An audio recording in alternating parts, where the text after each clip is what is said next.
मीना जी इस कार्यक्रम को संचालन करें। हमारे अभिभावक श्री अशोक संघवी जी और हमारे बीच हमारे भारतीय जनता पार्टी के झारखंड प्रदेश के अध्यक्ष श्री बाबूलाल मरांडी जी का स्वागत करते हैं। इस मंच पर आ चुके हैं। सभी से नरेंद्र भाई मोदी जिंदाबाद, जेपी नड्डा जिंदाबाद। सभी तालियों से स्वागत करेंगे।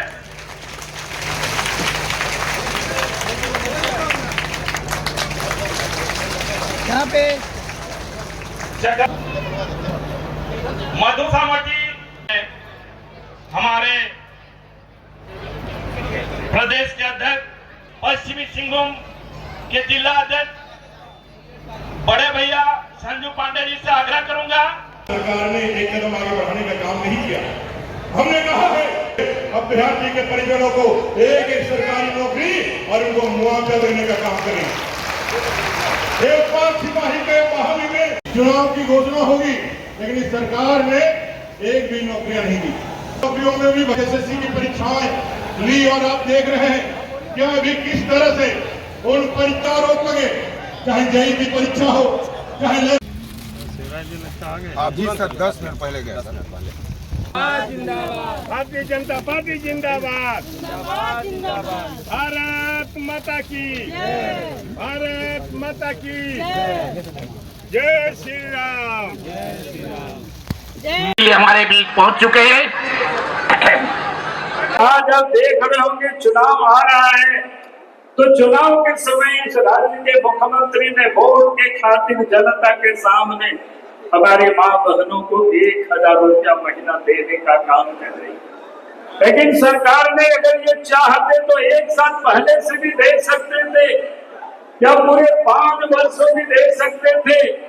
आपको पहले बताया कि अभी आपको बता रहे थे कि इन्होंने कितनी लंबी घोषणाएं की थी, चाहे 72,000 रुपया गरीबों को साल में देने का, चाहे विधवा और वृद्ध को 2,500 रुपया पेंशन देने का, चाहे 2,000 रुपया चूल्हा खर्च देने का, लेकिन इन्होंने एक भी काम पूरा नहीं किया। चाहे इस प्रदेश में नौजवानों को 5 लाख नौकरी देने का, और यहाँ तक कि उन्होंने कहा था कि नौकरी नहीं तो पिताजी की कसम खा करके उन्होंने कहा था कि हम राजनीति से संन्यास ले लेंगे। जो व्यक्ति पिताजी का कसम खाता है और उस वादा को भी पूरा नहीं करता है तो उनके ऊपर हमें भरोसा नहीं करना चाहिए। मैं यही कहने के लिए आया हूँ, भारत जो कहती है वो करती है, और इसीलिए मैं आप सब लोगों से यही कहने के लिए आया हूँ। अभी आपको बता रहा था कि भारतीय जनता पार्टी की जहाँ भी सरकारें वहाँ माँ बहनों को भी सम्मान दे रही है। देश के प्रधानमंत्री नरेंद्र मोदी जी गरीबों को महीना में 5 किलो अनाज भी दे रही है। देश के प्रधानमंत्री नरेंद्र मोदी जी अब तो साल में 6,000 रुपया किसानों के खाते में पैसे भी भेज रहे हैं। और इसलिए मैं आप सबसे ये कह रहा हूँ कि भारतीय जनता पार्टी जो वादा करती है उसको ये पूरा करती है, और इसलिए मैं आप सबसे यही कहने के लिए आया हूँ। भारतीय जनता पार्टी ने अनेकों कितने जो भी वादा किया उसको उन्होंने पूरा किया। भारतीय जनता पार्टी ने कहा था केंद्र में हमारी सरकार बनेगी तो झारखंड राज्य बनाएंगे। अटल बिहारी वाजपेयी जी देश के प्रधानमंत्री बने, 3 साल होते ही 15 नवंबर 2000 को झारखंड राज्य बना। भारतीय जनता पार्टी की सरकार ने कहा था कि गांवों तक सड़कें पहुंचा देंगे, घरों तक बिजली पहुंचा देंगे, घर घर शौचालय बना देंगे। अगर इस काम को वादा किया तो देश के प्रधानमंत्री नरेंद्र मोदी जी ने उसको पूरा किया है।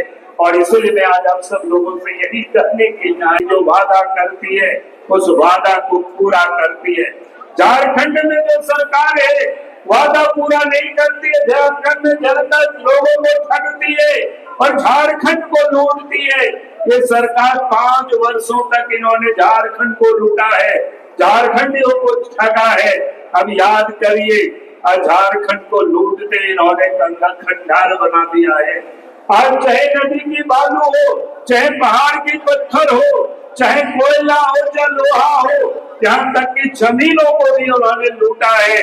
और तो और जो कहते हैं कि हम आदिवासियों की जमीन की हिफाजत करते हैं, लेकिन जितना इसके राज्य में सीएनटी एक्ट का, एसपीटी एक्ट का उल्लंघन हुआ है, फर्जीवाड़ा हुआ है, किसी के राज्य में उतना नहीं हुआ है।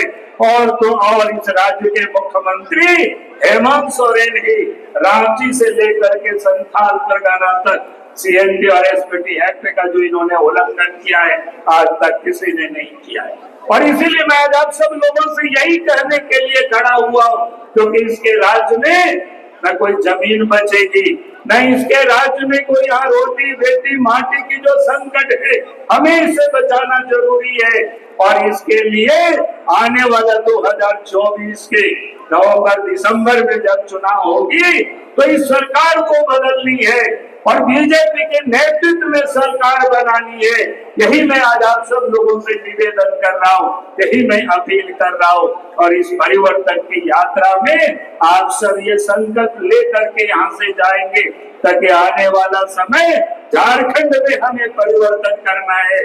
और हेमंत सोरेन जी से कहना है कि हेमंत सोरेन जी जवाब दो और 5 वर्षों का हिसाब दो, क्योंकि 5 वर्षों को इन्होंने काम तो किया नहीं, कमाया इन्होंने खूब। आपने देखा होगा कि अफसर और मंत्री या सांसद के द्वारा छोड़ दीजिए, अफसर क्या करते, इनके सचिव के नौकर के घर से भी करोड़ों करोड़ों टका निकलता है। वो टका किसका था? वो बालू के चोरी किया हुआ पैसा था, दारू के चोरी किया हुआ पैसा था, पत्थर की चोरी किया हुआ पैसा था, जमीन के फर्जीवाड़ा करके बेचा हुआ वो पैसा था। और ये सारे पैसे को इकट्ठा करके जो जनता को उसका लाभ नहीं मिला। और इसलिए हमने कहा है कि झारखंड को बचाना है, झारखंड को संवारना है, झारखंड वासियों की तकलीफों को दूर करना ये भारतीय जनता पार्टी ही कर सकती है।